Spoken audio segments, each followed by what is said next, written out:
আল্লামা দেলোয়ার হোসেন সাইদি রহমতুল্লাহ আলাইহি আমার সম্পর্কে মানে আপন মামা না, সে আমার আপন মামা নয়, সম্পর্কে সে আমার মামা হয়, রক্তের সম্পর্কে, কিন্তু সবচেয়ে আপন হইতে হবে এমন তো কোনো কথা নেই। তো যাই হোক না, নেইবার না, প্রতিবেশী না, এমনি আত্মীয় কিন্তু একটু দূরের, একটু কি দূরের, যাই হোক তারপরও মামা তো, ঠিক কিনা বলো? চাচাতো হোক, খালাতো হোক, ফুফাতো হোক, এটা কি অস্বীকার করা যাবে? সেইটা নিয়ে আবার অনেকে সমালোচনাও করে। যাই হোক, আমি গত 15.5 বছর মাঠে ময়দানে চিৎকার মেরে বলেছি, নমরুদি বেগমের ওই র্যাব, পুলিশ, আর্মি এদেরকে আমি ভয় করি নাই। আমি চিৎকার, আপনারা ইউটিউবে দেখেন, আমি চিৎকার মেরে বলেছি যে আল্লামা সাইদি রহমতুল্লাহ আলাইকে যারা যারা রাজাকার বলে, এগুলি হলো, এগুলার পৈতৃক বৃত্ত পরিচয় এদের আছে বলে আমার জানা নাই। কারণ 1971 সালে তিনি কোন দলের নেতাও ছিলেন না, কর্মীও ছিলেন না। তিনি একজন দাঈ আল্লাহ, কোরআনের দাঈ ছিলেন। তিনি 71-এর অনেক পরে গিয়ে তিনি জামাত ইসলামীতে যোগ দিয়েছেন। অথচ শুধুমাত্র তার এই যে জনপ্রিয়তা এবং তাকে যে আল্লাহ তাআলা অলৌকিক শক্তি দান করেছিলেন মানুষকে বুঝানোর, এবং সুমিষ্ট কণ্ঠস্বর আল্লাহ তাআলা যে দান করেছিলেন, এইটাই ছিল তার জীবনে বড় কাল হয়ে দাঁড়াইছে। আমি ছোট্টবেলা থেকে আল্লামা দেলোয়ার হোসেন সাইদি রহমতুল্লাহ আলাইহি আমার সম্পর্কে মানে আপন মামা না, সে আমার আপন মামা নয়, সম্পর্কে সে আমার মামা হয়, রক্তের সম্পর্কে, কিন্তু সবচেয়ে আপন হইতে হবে এমন তো কোনো কথা নেই। তো যাই হোক না, নেইবার না, প্রতিবেশী না, এমনি আত্মীয় কিন্তু একটু দূরের, একটু কি দূরের, যাই হোক তারপরও মামা তো, ঠিক কিনা বলো? চাচাতো হোক, খালাতো হোক, ফুফাতো হোক, এটা কি অস্বীকার করা যাবে? সেইটা নিয়ে আবার অনেকে সমালোচনাও করে। যাই হোক, যারা করে আল্লাহ এদেরকে হেদায়েত নসিব করুন। হিংসা বিদ্বেষ তো মানুষের ভিতরে থাকা স্বাভাবিক, ঠিক কিনা? ঠিক কিনা বলেন? তো যাই হোক, যার হিংসা লইয়ে সে থাক। অমিন শাররি হাসিদিন ইজা হাসাদ, হিংসুকদের হিংসার অনিষ্ট থেকে আল্লাহ আপনি আমাদেরকে হেফাজত করেন। ওই যে গ্রাম্য চাচা আর গ্রাম্য মামা তা না, সে আমার আত্মীয় সম্পর্কী মামা, কিন্তু একটু দূর সম্পর্কে। যাই হোক, তো আমরা ছোটবেলা থেকে তো চিনি, আমরা ছোটবেলা থেকে চিনি আমার মামাকে, আল্লামা দেলোয়ার হোসেন সাইদিকে চিনি।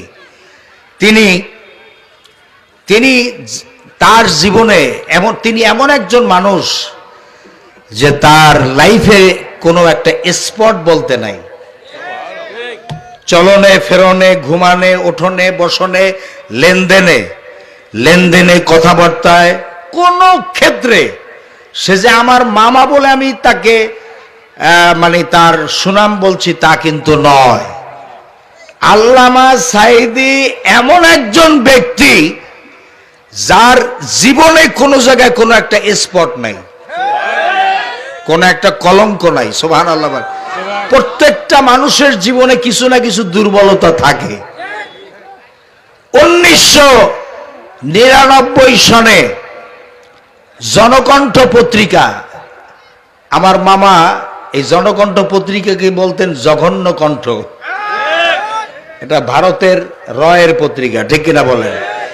এই জনকণ্ঠ পত্রিকায় লিখেছিল, প্রতিবেদন দিয়েছিল যে সাইদি 1,01,000 টাকা না হইলে মাহফিলে যায় না। নাউযুবিল্লাহি মিন যালিক।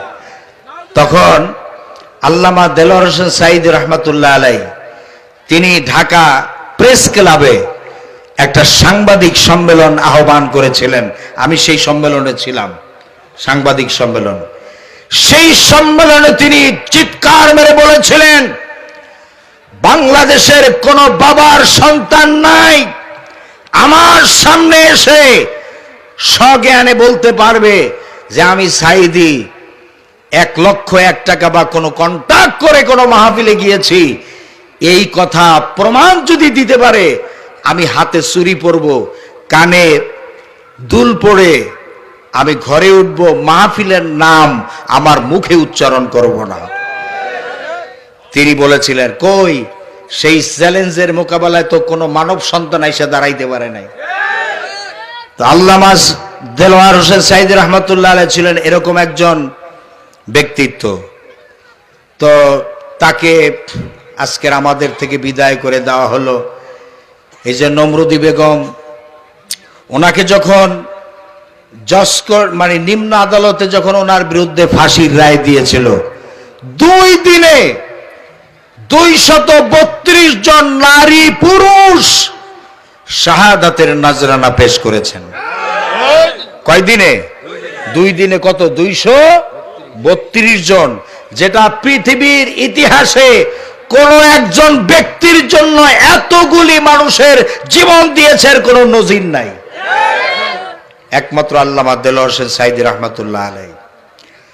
তো ওনাকে যখন সুপ্রিম কোর্টের যখন ওনার বিরুদ্ধে রায় দেওয়া হবে, তখন এই যে ভারতের কসাই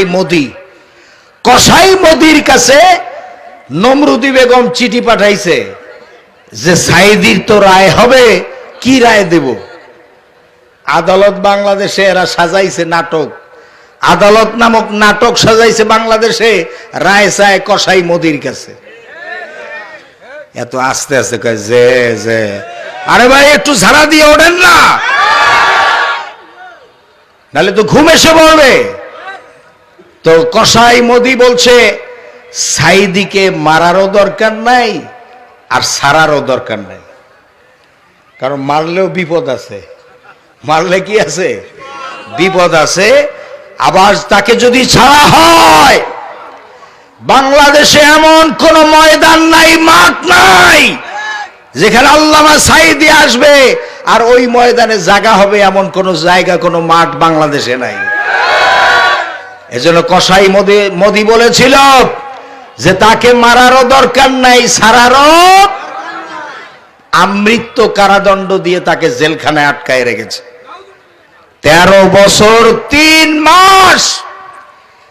এই যে নির্বাচনের নাটক করবে, এই যে গত নাটকটা যে করলো নমরুদি বেগম, নির্বাচনের নাটক, এই নাটকের আগে আবার কসাই মোদির কাছে, কারণ কসাই মোদি হলো স্বামী, এটা আমার কথা নয়, ওই যে সাবেক ফরেন মিনিস্টার মোমেন, ওই যারে আলগা মোমেন বলা হইতো, এই আলগা মোমেন নিজের মুখে বলেছে ভারতের সাথে আমাদের সম্পর্ক স্বামী স্ত্রীর সম্পর্ক। আর নমরুদি বেগম বলেছে ভারতকে এমন দাওয়াত দিছি, এত দাওয়াত দিছি, ভারত কোনোদিন ভুলবে না। আসলেই তো বলে নাই, ঠিক কিনা? এখন এই নমরুদি বেগমকে আশ্রয় দিয়েছে এই ভারত, আবার নমরুদি বেগমের দোসর প্রেতাত্মা যারা আছে তাদেরকে আশ্রয় দিয়েছে ভারত। এই ভারত বাংলাদেশের কোনো বন্ধু নয়, বাংলাদেশের সবচেয়ে বড় শত্রু এই ভারত, ঠিক কিনা বলেন?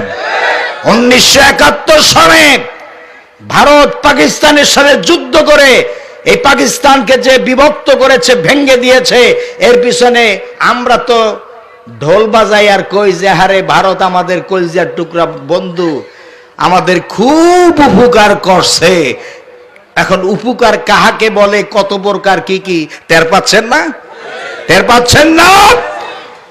1971 সালে ভারত আমাদের যে উপকারটা করেছে তা হচ্ছে তার পেটের মধ্যে জনমের মতো আমাদেরকে ঢুকাইছে, চতুর্দিকে কাঁটাতারের বেড়া দিয়ে আমাদেরকে চিরদিনের জন্য আমাদেরকে আজকের 3rd ক্লাস নাগরিকে পরিণত করেছে। আজকে আমরা বুক ফুলিয়ে বলতে পারছি না, ভারত তুমি আন্তর্জাতিক নদীর মুখে বাদ দাও, কোন সাহসে আজকের উত্তর অঞ্চলগুলি মরুভূমিতে পরিণত করা হচ্ছে। যখন পানি দরকার নাই তখন ভারত পানি ছেড়ে দেয়। কি ছেড়ে দেয়? পানি ছেড়ে দেয়। পানি ছেড়ে দিয়ে এই উত্তর অঞ্চল ডুবাইয়া এই অঞ্চলগুলোকে মানুষ মারে, অঞ্চলের ফসল আদি সব নষ্ট করে দিয়ে রাস্তাঘাট সব নষ্ট করে দেয় এই ভারত। ঠিক কিনা বলেন? সুতরাং আল্লামা সাঈদীর দোষ আর কিছু ছিল না। তিনি ভারতের আগ্রাসনের বিরুদ্ধে কথা বলেছেন, তিনি ভারতের আধিপত্যবাদীদের বিরুদ্ধে কথা বলেছেন। এই ছিল তার অপরাধ। তার পপুলারিটি, জনসমর্থন ছিল তুঙ্গে। বাংলাদেশে এমন কোন প্রেসিডেন্ট নাই, এমন কোন প্রধানমন্ত্রী নাই আল্লামা সাঈদীর মতো এত জনপ্রিয় কোন নেতা বাংলাদেশে আসে নাই। সুতরাং তাকে এই বিগত নির্বাচনের নাটক যে তারা করলো, সেই নাটক করার আগে কসাই মোদির কাছে প্রশ্ন করেছে কি করবে তারা। তখন কসাই মোদি বলল যে এখন মেরে ফেলো। এখন কি করো? মেরে ফেলো। এরপরে ছাত্রলীগের এক নেতা, নাম হলো মোস্তফা জামান, ঢাকা মেডিকেলে সে ছাত্রলীগের সভাপতি ছিল। এই মোস্তফা জামানের হাতে তুলে দিল আল্লামা দেলোয়ার হোসেন সাঈদী রহমাতুল্লাহ আলাইকে। এর প্রমাণ হচ্ছে কাশিমপুরে যারা তার দায়িত্বে যারা ছিলেন তারা এখন ইউটিউবে স্টেটমেন্ট দিচ্ছেন যে আল্লামা শহীদ দেলোয়ার হোসেন সাঈদী রহমাতুল্লাহ আলাইকে কাশিমপুর জেলখানা থেকে যখন বের করে আনা হচ্ছিল তখন তার বেডিং পত্র, যার কাপড় চোপড় যা ছিল সব ঘুষাইয়া ওই গাড়িতে দিয়ে দেওয়া হয়েছে। তার মানে কি? তার মানে কি? তার মানে কি? তার অর্থ কি? অর্থাৎ ওরা বুঝাই দিয়েছে যে এই লোককে আর এই জেলখানায় ঢুকানো, এই যে বের করে দেওয়া হলো, এই যে পিজি হাসপাতালে নিয়ে তাকে ইনজেকশন পুশ করে, প্রয়োজন পুশ করে তাকে দুনিয়া থেকে বিদায় করে তাকে কবরে পাঠিয়ে দেওয়া হবে। এরপরে তাকে যখন হত্যা করা হলো, এই দেশের মানুষের আকাঙ্ক্ষা ছিল তার জানাজায় শরীক হবে। ঠিক কিনা বলে? ঢাকা শহরে যদি তারা সুযোগ দিত কোটি কোটি মানুষ জানাজায় শরীক হতো, কিন্তু আল্লামা সাঈদীর সেই জানাজায় শরীক হতে দেয় না, এদেশের মানুষকে মাহরুম করেছে। এর জবাব দিতে হবে নমরুদি বেগমকে। আল্লামা সাঈদীকে যে ইনজেকশন পুশ করে, প্রয়োজন পুশ করে যে হত্যা করা হয়েছে, এই হত্যার বিচার কি আপনারা চান? কারা কারা চান? তো আল্লাহকে দেখান।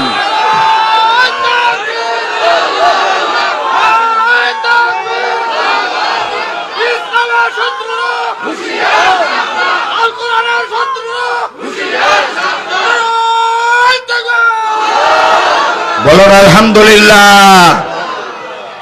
ওরা চেয়েছিল রাতের বেলায় নিয়ে গোপনে দাফন করবে, কিন্তু পারে নাই।